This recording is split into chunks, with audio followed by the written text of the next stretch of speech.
He's been called a traitor and a hero. But exactly who is Ronald McAbee? The former Williamson County Sheriff's deputy is on trial right now for assaulting Capitol Police back on January 6th of 2021. Hello, everyone. I'm Carrie Sharp. And I'm Rory Johnston. Video from that day is now being used to prosecute the former deputy. But some say what it really shows is McAbee trying to save lives. Yeah, it's true. News Channel 5's investigative reporter Levi Ismail has been following this case so closely. Levi, why is this one so different? You know, we've heard from protesters in the past who argue that they were simply acting as buffers between police and some of the more violent rioters. This, however, is one of only a few handful of cases where we actually have video that could both condemn or maybe even exonerate one of these defendants. As a reminder, some of what you're about to see is graphic.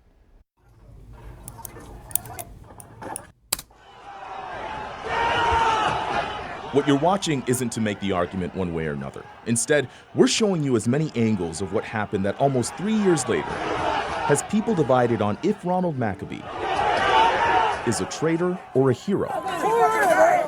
Once you see those videos and you hear the audio, you wonder why somebody like that is sitting in jail for 17 months.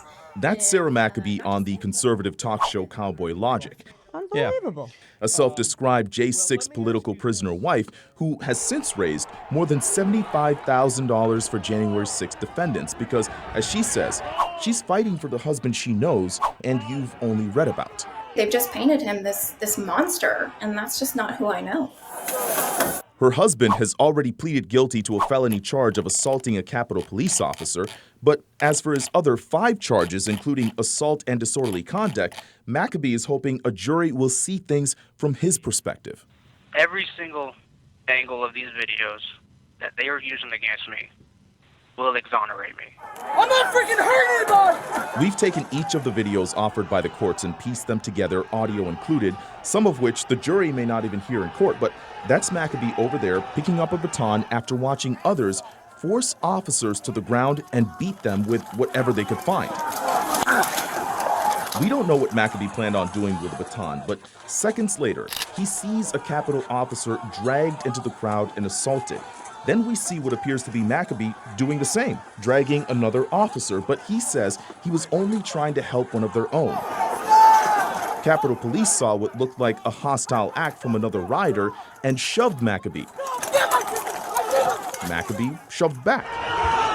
That punch right there was enough to charge McAbee with assault, but this lasted only seconds before he went back to the fallen officer as if nothing happened. This time, both men slide down the stairs.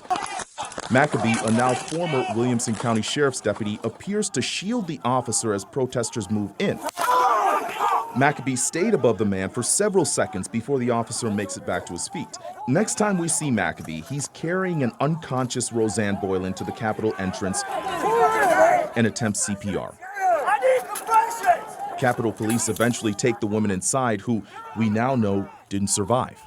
I watched her sit there and the life fade from her, and I can never, ever get that out of my mind. McAbee stood dazed and confused before we hear one officer say this. Thank you, man. Appreciate you. Moments later, officers deploy even more pepper spray.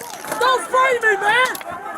I'm not freaking hurting anybody! Protesters responded, pressing McAbee against the line. Now, the same officer we just heard from appears to offer help. I'm out! I think I just broke my shoulder! Can I get in? McAbee gestures at his sheriff's patch and appears to use this to get inside. I can't go back that way, man. That's where the video ends and the debate begins. Some have called McAbee's actions nothing short of heroic. Others see a now former sheriff's deputy who traveled more than 10 hours, dressed in tactical gear, anticipating a fight with whoever stood in his way.